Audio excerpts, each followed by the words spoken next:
സുഹൃത്തുക്കളെ, എല്ലാവർക്കും നമ്മുടെ പുതിയ വീട്ടിലേക്ക് സ്വാഗതം. ഇന്ന് ഞാൻ ഈ ഒരു വീഡിയോ ആയിട്ട് വന്നിരിക്കുന്നത് എന്തുകൊണ്ടെന്ന് വെച്ച് കഴിഞ്ഞാൽ നമ്മൾ കഴിഞ്ഞ 2 ദിവസങ്ങളായിട്ട് ചർച്ച ചെയ്യുന്ന ഒരേ ഒരു വിഷയം തന്നെയാണ്. അതിനെപ്പറ്റി പറയാൻ തന്നെയാണ് ഇന്നും വീഡിയോ ആയിട്ട് വന്നിരിക്കുന്നത്. ആരുടെ വിഷയമാണ്? നമ്മുടെ ശ്രീ സുരേഷ് ഗോപി അവരുടെ വിഷയം അല്ലേ. സുരേഷ് ഗോപി എന്താണ് ചെയ്തത്?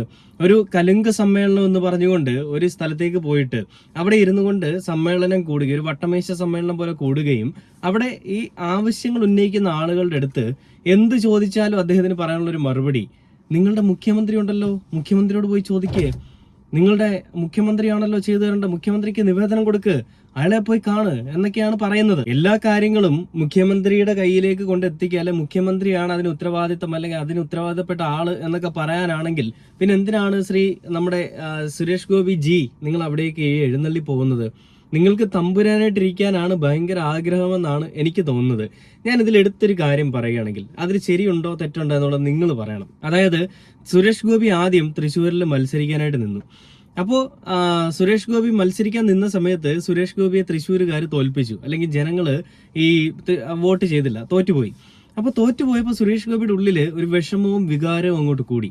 തൃശ്ശൂർ എനിക്ക് വേണം, അടുത്ത തവണ തൃശ്ശൂർ ഞാൻ ഇങ്ങ് എടുക്കും, എനിക്ക് കിട്ടിയേ മതിയാകൂ എന്ന് പറഞ്ഞുകൊണ്ട് അദ്ദേഹം വലിയൊരു വിപ്ലവാത്മകമായിട്ടുള്ള രീതിയിലേക്ക് പ്രസംഗമൊക്കെ ആയിട്ട് വന്നു. അപ്പൊ അദ്ദേഹത്തിന് എന്താ ചെയ്തേ? അടുത്ത തവണ തൃശ്ശൂർ മത്സരിച്ചപ്പോൾ തൃശ്ശൂർ കിട്ടി. ഈ തൃശ്ശൂർ കിട്ടിയതാണോ, ജനങ്ങൾ കൊടുത്തതാണോ, അതോ അദ്ദേഹം എടുത്തതാണോ? അതിൽ മൂന്നാമത്തെ കാര്യമായിരിക്കുമല്ലോ സത്യം. തൃശ്ശൂർ ഞാൻ ഇങ്ങ് എടുത്തു, എന്റെ നെറുകം തലയിലേക്ക് വെച്ചു എന്നൊക്കെ പറഞ്ഞപ്പോൾ ഇങ്ങനെയാണ് എടുത്തതെന്നുള്ളത് നമുക്ക് മനസ്സിലായില്ല. എങ്ങനെയാണ്?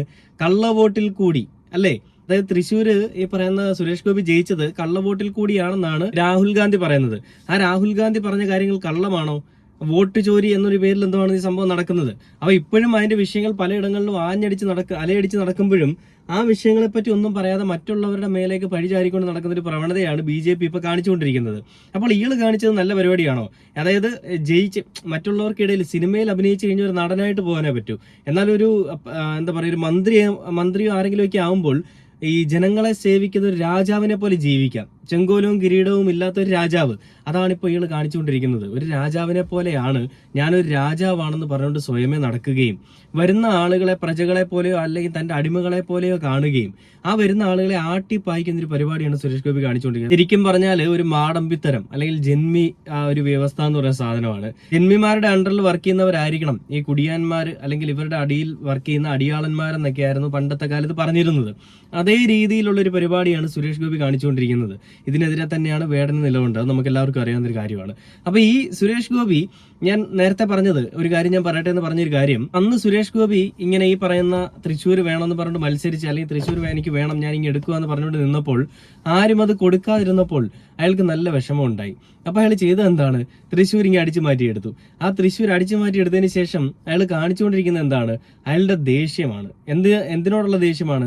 അയാൾക്ക് തൃശ്ശൂർ ചോദിച്ചപ്പോൾ കൊടുക്കാഞ്ഞതിന്റെ ദേഷ്യം. എനിക്കതാണ് സത്യമായിട്ടും തോന്നുന്നത്. കാരണം തൃശ്ശൂർ പലപ്പോഴും ചോദിച്ചിട്ടും ജനങ്ങൾ ആരും സുരേഷ് ഗോപി ജയിപ്പിച്ചില്ല. അത് മാത്രവുമല്ല, തോൽപ്പിച്ച് കളയുകയും ചെയ്തു, നല്ല രീതിയിൽ തോൽപ്പിച്ചു. അപ്പൊ ആ വിഷമം കൊണ്ട് ഒരു വിധത്തിൽ എങ്ങനെയെങ്കിലുമൊക്കെ കള്ളത്തരം കാണിച്ചൊക്കെ അയാൾ ഈ പറയുന്ന MP സ്ഥാനം കരസ്ഥമാക്കി, ഈ പറയുന്ന കേന്ദ്രമന്ത്രി സ്ഥാനം കരസ്ഥമാക്കി. അത് കരസ്ഥമാക്കിയതിന് ശേഷം ജനങ്ങളെ കാണുമ്പോൾ വെറുപ്പും വിമുഖതയുമാണ്. അതല്ലേ സത്യം?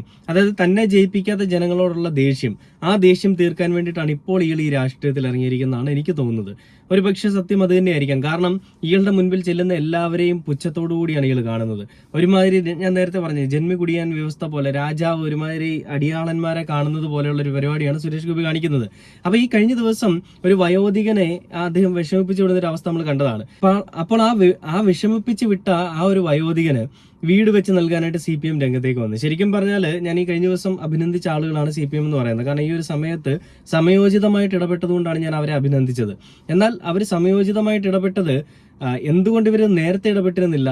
ഇവരെയും കൊണ്ട് നേരത്തെ ഇടപെടാൻ സാധിച്ചിരുന്നു എന്നുണ്ടെങ്കിൽ ആ പാവം പിടിച്ച ഒരു വൃദ്ധന് വീടായനെ അല്ലേ? ഈ സുരേഷ് ഗോപി ആ വീട് വെച്ച് കൊടുക്കുന്നില്ല, അല്ലെ സുരേഷ് ഗോപി അദ്ദേഹത്തിനെ അപമാനിച്ച് വിട്ടു എന്ന് പറഞ്ഞ സമയത്താണ് ഇവരുടെ ഉള്ളിലും ഈ പറയുന്ന വൃദ്ധന് വീടില്ല, അയാളുടെ പാവം പിടിച്ചൊരു മനുഷ്യനാണെന്നുള്ളൊരു തോന്നൽ വന്നത്. അപ്പോൾ ഈ സുരേഷ് ഗോപിയെ തോൽപ്പിക്കാൻ വേണ്ടിയിട്ട് ചെറ്റ രാഷ്ട്രീയം കളിച്ചതാണ് CPM എന്നുള്ളൊരു കാര്യത്തിൽ സംശയമില്ല. ഞാൻ പിന്നെ അതിനെ കുറ്റം പറയാഞ്ഞത് ഒരു പാവം പിടിച്ചൊരു വൃദ്ധന് അല്ലെങ്കിൽ ഒരു പാവം പിടിച്ച മനുഷ്യന് വീട് കിട്ടിക്കോട്ടെ എന്നുള്ളത് വിചാരിച്ചുകൊണ്ടാണ്. അയാൾക്ക് വീട് വെച്ച് കൊടുക്കാനായിട്ട് 4-5 വർഷങ്ങൾക്ക് മുൻപ് മുതലേ ഇവർ ഈ കയറി ഇറങ്ങുകയാണ്. ഓരോ സർക്കാരിന്റെ സ്ഥാപനങ്ങളും കയറി ഇറങ്ങുകയാണ് ഒരു വീടിന് വേണ്ടി. വേണ്ടിയിട്ട്, അടച്ചുറപ്പുള്ള ഒരു വീടിന് വേണ്ടിയിട്ട്, വലിയൊരു എന്താ പറയുക ലക്ഷറി ലൈഫൊന്നും അല്ല അവർക്ക് വേണ്ടത്. കയറി കിടക്കാൻ പറ്റിയ, മക്കളോടൊപ്പം കയറി കിടക്കാൻ പറ്റിയ ഒരു വീട്. ആ ഒരു വീടിന് വേണ്ടിയിട്ട് പല സ്ഥലങ്ങളിലും അദ്ദേഹം മുട്ടി നോക്കി, പല ഡോറുകളിലും മുട്ടി നോക്കി. പക്ഷെ അതൊന്നും തുറന്നില്ല.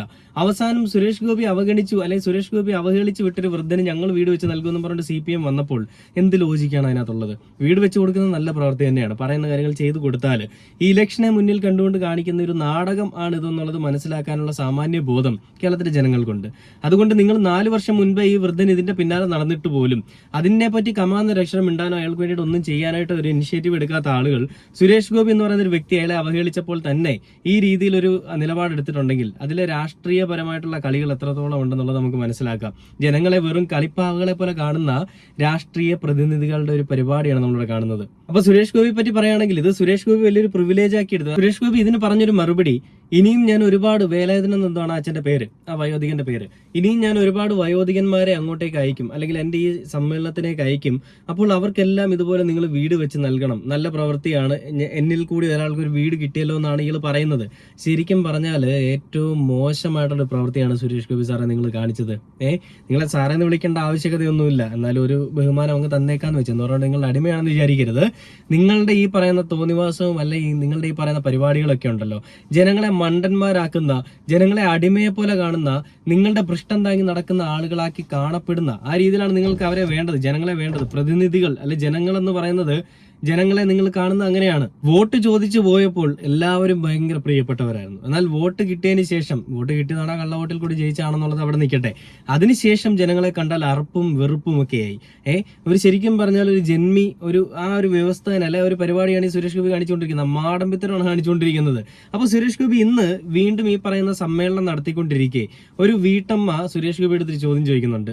അതായത് എന്റെ ഒരു ഫയലിന്റെ കാര്യം, പണം ഇട്ട ബാങ്കിൽ നിന്ന് അത് കിട്ടിയിട്ടില്ല എന്നൊക്കെ ഉള്ള ഒരു കാര്യത്തെ പറ്റി പറയുമ്പോൾ, നഷ്ടമായ പണത്തിനെ പറ്റി ചോദിക്കുമ്പോൾ സുരേഷ് ഗോപി അവിടെ പറയുന്ന ഒരു കാര്യം, അതായത് ചേച്ചി അധികം വർത്തമാനം പറയരുത്, ED പിടിച്ചെടുത്ത പണം നിങ്ങളുടെ മുഖ്യമന്ത്രിയോട് പോയി ചോദിക്കണം, മുഖ്യമന്ത്രിയാണ് അതിന് ഉത്തരവാദി, അല്ലെ മുഖ്യമന്ത്രിയാണ് അത് തരുന്നത്, അല്ലെ തരേണ്ട ആളെന്നാണ് പറയുന്നത്. വീണ്ടും വീണ്ടും അവർ ചോദിക്കുമ്പോൾ പറയുന്നത് മാധ്യമങ്ങളോട് മാധ്യമങ്ങൾ മുഖ്യമന്ത്രിയോട് പറഞ്ഞോളൂ, ഇത് എന്റെ ജോലിയല്ല എന്നാണ്. ഈ കഴിഞ്ഞ ദിവസം ഈ വിഷയങ്ങൾക്ക് ശേഷം വലിയ വിശദീകരണമായിട്ട് വന്ന സുരേഷ് ഗോപിയാണ് ഈ ഒരു വിഷയത്തിൽ ഈ രീതിയിൽ പ്രവർത്തിക്കുന്ന അല്ലെ പ്രതികരിക്കുന്നതെന്നാണ് നമ്മൾ മനസ്സിലാക്കേണ്ടത്, അല്ലെ നമ്മളത് കാണുന്നത് അങ്ങനെയാണ്. അപ്പൊ അങ്ങനെയുള്ളൊരു സുരേഷ് ഗോപിക്ക് എന്ത് ലോജിക്കാണുള്ളത്? വെറുതെ ഒരു ചാണകം തിന്ന് ചാണകസംഖ്യയായി മാത്രം മാറിപ്പോവുകയാണോ സുരേഷ് ഗോപി എന്ന് പറയുന്ന നല്ല വ്യക്തി? എന്നിട്ട് അയാൾ പറയുന്നുണ്ട്, ഞാൻ വീട് മരിച്ചുപോയ ആളുകൾക്ക്, അനാഥരാക്കപ്പെട്ട ആളുകൾക്ക് ആരാണ് വീട് വെച്ച് കൊടുത്തത്, അത് നിങ്ങൾ ഓർക്കണം, അതങ്ങനെ മറക്കരുത് എന്നൊക്കെയാണ് പറയുന്നത്. നല്ല പ്രവൃത്തി തന്നെയാണ്, പക്ഷേ ആ ചെയ്ത പ്രവൃത്തി വിളിച്ചു പറഞ്ഞുകൊണ്ട് നടക്കുന്ന അത്ര നല്ല പ്രവൃത്തിയല്ല. ഓക്കെ, അപ്പൊ എന്തായാലും നമുക്ക് സുരേഷ് ഗോപിയുടെ ഈ ഒരു കാര്യമുണ്ട്, അതായത് ചേച്ചി അധികം വർത്തമാനം പറയരുതെന്ന് പറഞ്ഞുകൊണ്ട് ആ വീട്ടമ്മയുടെ അടുത്ത് ആക്രോശിക്കുന്ന ഒരു കാര്യമുണ്ട്. അതുകൂടി നമുക്ക് കണ്ടു നോക്കിയിട്ട് ബാക്കി വീഡിയോയിലേക്ക് വരാം.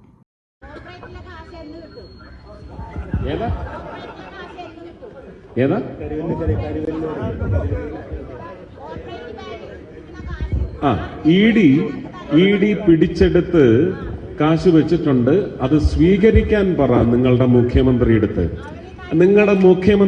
ചേച്ചി അധികം വർത്താനം പറയല്, നിങ്ങളുടെ മുഖ്യമന്ത്രിയെടുത്ത് പറയുക, ED ആ കാശ് ബാങ്കിൽ അടച്ച് നിങ്ങൾക്ക് തരാനുണ്ടെങ്കിൽ അത് സ്വീകരിക്കാൻ പറയാതെ. അതെ അതെ,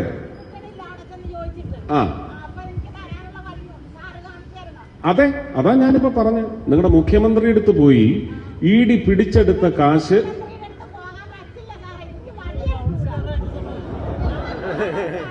പത്രക്കാരെടുത്ത് പറഞ്ഞാൽ മതി, തിരിഞ്ഞു പറഞ്ഞു.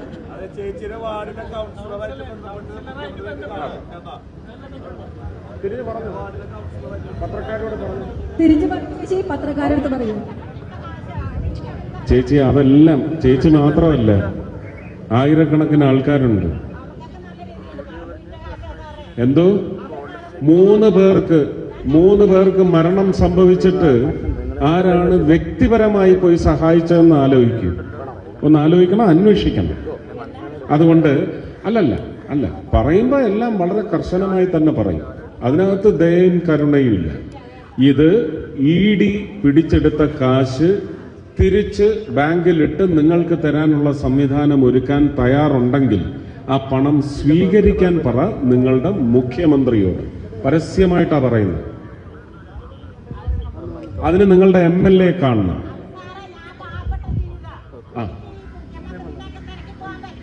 അപ്പൊ പിന്നെ എന്റെ നെഞ്ചത്തോട്ട് കയറിക്കോ. അതെന്ത് ന്യായമാണ്? ഇവിടെ നിങ്ങളുടെ മന്ത്രി ഇവിടെ അല്ലേ താമസിക്കുന്നത്? നിങ്ങളുടെ മന്ത്രി ഇവിടെ അല്ലേ താമസിക്കുന്നത്? അല്ലല്ല, ഞാൻ ഈ രാജ്യത്തിന്റെ മന്ത്രിയാണ്. ഞാൻ അതിനുള്ള മറുപടിയും തന്നു കഴിഞ്ഞു. ഇതേ പറ്റി നിങ്ങൾ മുഖ്യമന്ത്രിയെ കണ്ട് ആ തുക സ്വീകരിക്കാൻ പറ, എന്നിട്ടത് നിങ്ങൾക്ക് വീതിച്ചു തരാൻ പറ.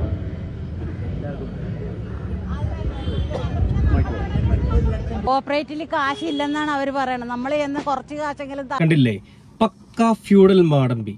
ആ മാടമ്പിത്തരമാണ് സുരേഷ് ഗോപി എന്ന് പറയുന്ന മനുഷ്യനോടെ കാണിച്ചുകൊണ്ടിരിക്കുന്നത്. ഇതൊക്കെ കണ്ടുകൊണ്ട് ചിരിച്ചുകൊണ്ട് പുറകിൽ നിൽക്കാനായിട്ട് കുറെ സംഘി അടിമകളും നിൽക്കുന്നുണ്ടെന്നുള്ളത് കാണുമ്പോൾ എന്തൊരു പുച്ഛം മാത്രമാണ് നിങ്ങളോടൊക്കെ എനിക്ക് തോന്നുന്നത്. എന്ത് ചറ്റത്തരം വിളിച്ചു പറഞ്ഞാലും, എന്ത് മോശം വിളിച്ചു പറഞ്ഞാലും അതിനെല്ലാം വളം വെച്ച് കൊടുക്കുന്ന, അതിനെല്ലാം കുട പിടിച്ചുകൊണ്ട് നിൽക്കുന്ന സംഘി കുട്ടന്മാരാണോ ഇതിന്റെ പുറകിൽ നിൽക്കുന്നത്? എനിക്കറിയാൻ മേലാത്തോണ്ട് ചോദിക്കുകയാണ്. ഒരമ്മ ഒരു വിഷയത്തെപ്പറ്റി പറയുമ്പോൾ, തന്റെ വിഷമകരമായിട്ടൊരു അവസ്ഥയെപ്പറ്റി പറയുമ്പോൾ, അത് പോയി മുഖ്യമന്ത്രിയോട് പറയണം, മീഡിയയുടെ ഓഫീസിൽ നിന്ന് അങ്ങോട്ട് എടുക്കാൻ പറയണം, നിങ്ങൾ അവിടെ പോയി പറയൂ, എന്നോട് അധിക വർത്തമാനം ഒന്നും പറയരുതേ എന്ന് പറഞ്ഞുകൊണ്ട് അപഹസിച്ച് വിടുന്ന, അല്ലെങ്കിൽ കളിയാക്കിക്കൊണ്ട് വിടുന്ന, അല്ലെങ്കിൽ പരിഹസിച്ച് വിടുന്ന എന്തൊരു മാടമ്പി അല്ലെങ്കിൽ എന്തൊരു മോശം പ്രവൃത്തിയാണ് സുരേഷ് ഗോപി സാറെ നിങ്ങൾ ഈ കാണിക്കുന്നത്. നിങ്ങളെ സാറെന്ന് വിളിക്കേണ്ട ആവശ്യകതയുണ്ടെന്ന് എനിക്ക് തോന്നുന്നില്ല. നിങ്ങൾ ഈ കാണിക്കുന്ന പ്രവൃത്തി ഉണ്ടല്ലോ, നിങ്ങളെ ജയിപ്പിച്ചു വിട്ട, അല്ലെങ്കിൽ നിങ്ങൾ കള്ളത്തരം കാണിച്ചാലും ജയിച്ചു, ഓക്കെ, ആ ജയിച്ചതിന് ശേഷം ജനങ്ങളെ സേവിക്കാനായിട്ടാണ് നിങ്ങൾ അവിടെ ഇരിക്കുന്നത്. അത് രാജ്യത്തിന്റെ മന്ത്രിയോ അല്ലെങ്കിൽ കേരളത്തിന്റെ മന്ത്രിയോ എന്തോ ആയിക്കോട്ടെ, സംസ്ഥാനമോ രാജ്യമോ എവിടെ ആയിക്കോട്ടെ, ജനപ്രതിനിധി എന്ന് പറഞ്ഞാൽ ജനങ്ങൾക്ക് വേണ്ടിയിട്ട് നിസ്വാർത്ഥമായിട്ട് പണിയെടുക്കുന്നവനായിരിക്കണം. അല്ലാതെ ജനങ്ങളെ കാണുമ്പോൾ കാർക്കിച്ച് തുപ്പുന്ന, ജനങ്ങളുടെ ജാതിയും മതവും ഇങ്ങനെ ചികഞ്ഞു നോക്കുന്ന, ജനങ്ങളെ കണ്ടാൽ അറപ്പും വെറുപ്പും ഉള്ളവരായിരിക്കരുത്. അങ്ങനെയാണ് നിങ്ങളിപ്പോൾ കാണിച്ചുകൊണ്ടിരിക്കുന്നത്. അല്ലെങ്കിൽ അതാണ് നിങ്ങളുടെ മനസ്സിൽ, അല്ലെങ്കിൽ നിങ്ങളുടെ ചിന്താഗതി അതാണ്. അങ്ങനെ ഒരു ചിന്താഗതി ഉള്ളത് കൊണ്ട് തന്നെയും നിങ്ങൾക്ക് ജനങ്ങളെ കാണുമ്പോഴേക്കും അങ്ങ് ഭയങ്കരമായിട്ട് അങ്ങ് നിങ്ങൾക്ക് ദേഷ്യമാണ്. ആ ദേഷ്യത്തിൽ കൂടിയാണ് നിങ്ങൾ ആ ഒരു അമ്മയെ നിങ്ങൾ കളിയാക്കുന്നത്. കഴിഞ്ഞ ദിവസം ഒരു വയോധികനെ കളിയാക്കി നിങ്ങൾ ഇന്നൊരു വയോധികയെ കളിയാക്കുകയാണ്. നിങ്ങളുടെ അടുത്ത് എനിക്ക് കൂടുതലൊന്നും പറയാനില്ല, നിങ്ങൾക്ക് പറയാനുള്ള മറുപടി ഞാൻ അവിടെ തന്നെ തന്നു എന്നാണ് പറയുന്നത്. ഇങ്ങനെയുള്ള മാടമ്പിത്തരം കാണിക്കുന്ന, ഇങ്ങനെയുള്ള ഞാനെന്തോ വലിയ മറ്റവനാണെന്ന് പറഞ്ഞുകൊണ്ട് നടക്കുന്ന ആളുകൾക്കെതിരെ തന്നെയല്ലേ വേടൻ ശബ്ദം ഉയർത്തിയത്. ആ വേടന്റെ ശബ്ദം ഉയർത്തിയപ്പോൾ അതിലൊരു വരി ഉണ്ടായിരുന്നു, ഞാൻ പാണനല്ല, പറയാനല്ല, പുലയനല്ല, നീ തമ്പുരാനുമല്ല, ആണൽ എനിക്കൊരു മൈര്യമില്ല എന്നാണ് വേടൻ പറഞ്ഞത്. സുരേഷ് ഗോപിയോടും സുരേഷ് ഗോപിയെ താങ്ങി നിൽക്കുന്ന സംഘീയ അടിമ കുട്ടന്മാരോടും ഞങ്ങൾക്ക് പറയാനുള്ളത്, നീയൊക്കെ എന്ത് തേങ്ങയാണെങ്കിലും ഞങ്ങൾ കേരളത്തിലെ ജനങ്ങൾക്കോ അല്ലെങ്കിൽ നിന്നെയൊക്കെ ജയിപ്പിച്ചു വിട്ട ഒരു ജനങ്ങൾക്കും ഒരു മൈര്യമില്ല എന്നുള്ളത് ഞാൻ എടുത്തു പറയാണ്. കാരണം ഇങ്ങനത്തേക്ക് നിങ്ങളുടെ ഒരു മാടമ്പിത്തരം, അല്ലെങ്കിൽ നിങ്ങളുടെയൊക്കെ ഒരു രാജാവിനെ പോലെ ജീവിക്കുക എന്നുള്ളൊരു ചിന്താഗതി, അതിൽ അടിയിൽ വരുന്ന ആളുകളെ എല്ലാം അടിമകളായി തന്നെ കാണണം, അതിനുള്ള അടിയിൽ വരുന്ന ആളുകൾ എന്നും അടിമകളായി തന്നെ നിൽക്കണമെന്നുള്ള നിങ്ങളുടെ ഈ ചിന്താഗതി ഉണ്ടല്ലോ, അത് അധികം നാൾ വില പോവില്ല, അല്ലെങ്കിൽ അധികം നാൾ നിലനിൽക്കത്തില്ല. ഇതിനെതിരെയൊക്കെ സംസാരിക്കാനായിട്ട് വന്നൊരു വ്യക്തിയെ നിങ്ങൾ രാജ്യദ്രോഹിയും മറ്റുള്ള വിഭാഗത്തിലേക്കൊക്കെ മാറ്റി, അവന്റെ അമ്മയും അവന്റെ വീട്ടുകാരെയും എല്ലാം നിങ്ങൾ കരിവാരിത്തേച്ചൊരു ഇല്ലായ്മ ചെയ്തു, അവനെ എന്താ പറയാ കൊല്ലാൻ ശ്രമിച്ചു. പക്ഷെ അതുകൊണ്ടൊക്കെ എന്തെങ്കിലും സംഭവിച്ചോ? അതുകൊണ്ടൊക്കെ സംഭവിച്ചത് നിങ്ങൾ വീണ്ടും വീണ്ടും ജനങ്ങളുടെ മനസ്സിൽ ചത്തു എന്നുള്ളതാണ്. അതിനപ്പുറത്തേക്ക് ഒന്നും സംഭവിച്ചിട്ടില്ല. എന്നാലും നിങ്ങൾ ഇങ്ങനെ വീണ്ടും വീണ്ടും നിങ്ങളുടെ ഉള്ളിലുള്ള ഈ ജാതി അല്ലെങ്കിൽ മതപരമായിട്ടുള്ള ബോധം ഇങ്ങനെ കുത്തിപ്പൊക്കിക്കൊണ്ടിരിക്കുകയാണ് പല പ്രസ്താവനകളിലും പല പ്രസംഗത്തിൽ കൂടിയും. അപ്പൊ ഈ സുരേഷ് ഗോപി പോലെ ഒരാളെ ജയിപ്പിച്ചു വിട്ടത് തൃശ്ശൂരുകാരുടെ ജയമായിരുന്നോ, അല്ലെ തൃശ്ശൂരുകാർക്ക് പറ്റിയ അബദ്ധമായിരുന്നോ എന്നുള്ളത് ഇനിയും ഒന്ന് മനസ്സിലാക്കേണ്ടിയിരിക്കുന്നു. കാരണം എന്തൊക്കെ പറഞ്ഞാലും ഇവർ ഇനിയും ജയിക്കും. അതായത് സുരേഷ് ഗോപി എന്ന മിക്കവാറും തൃശ്ശൂർ വീണ്ടും ജയിക്കും, തൃശ്ശൂർ വീണ്ടും ജയിപ്പിക്കും. തൃശ്ശൂർ ജയിപ്പിച്ചില്ലെങ്കിലും ഇവരുടെ ആളുകൾ കള്ളവോട്ടിൽ കൂടി സുരേഷ് ഗോപിയെ ജയിപ്പിക്കും. അപ്പൊ അങ്ങനെ പോകുമ്പോൾ എന്തായി, ജനങ്ങൾ വീണ്ടും സുരേഷ് ഗോപിയുടെ മുന്നിൽ ഇങ്ങനെ പോയി ഓച്ചാനിച്ച് നിൽക്കേണ്ട ഒരു അവസ്ഥയിലേക്ക് വരും. അപ്പൊ ഇങ്ങനെയുള്ള ഫ്യൂഡൽ പ്രഭുക്കന്മാർക്കെതിരെ, അല്ലെങ്കിൽ ഇങ്ങനത്തെ മാടമ്പിത്തരം കാണിക്കാനായിട്ടിരിക്കുന്ന ആളുകൾക്കെതിരെ, അല്ലെങ്കിൽ ഇങ്ങനെ ഞാൻ രാജാവാണെന്ന് സ്വയമേ ബോധ്യമുള്ള, അല്ലെങ്കിൽ അങ്ങനെ വിചാരിച്ചുകൊണ്ട് മതിമറന്ന് കിടക്കുന്ന ആളുകൾക്കെതിരെയൊക്കെ തന്നെയാണ് വേടനെ പോലെയുള്ളൊരു താഴേക്കിടയിൽപ്പെട്ട ഒരു വ്യക്തി സംസാരിച്ചത്. അയാൾ സംസാരിച്ചപ്പോൾ അയാളെ അടിച്ചമർത്തി. അപ്പോൾ അയാളെ അടിച്ചമർത്തിക്കൊണ്ട് അയാളുടെ വീര്യമൊന്നും നിന്നിട്ടില്ല. ആ വീര്യത്തിന് കുറച്ചൊരു പവർ കൂടി. ഇനിയും വേടനെ പോലെ 1000 വേടന്മാരോട് വന്നു കഴിയുമ്പോൾ ഇതുപോലെയുള്ള മാടമ്പിമാരും ഇതുപോലെയുള്ള ഈ മനോഗതിയുള്ളവന്മാരൊക്കെ എന്ത് ചെയ്യുമെന്നാണ് ഞാൻ ആലോചിക്കുന്നത്. അപ്പോൾ എന്ത് തന്നെയാണെങ്കിലും സുരേഷ് ഗോപി കാണിക്കുന്ന ഈ പരിപാടിക്ക്, അല്ലെങ്കിൽ ഈ പറയുന്ന ചെറ്റത്തരത്തിന് ഒരു മറുപടി ജനങ്ങൾ കൊടുക്കുമെന്ന് വിശ്വസിച്ചുകൊണ്ട് ഈ ഒരു വീഡിയോയുടെ അവസാനിക്കുകയാണ്.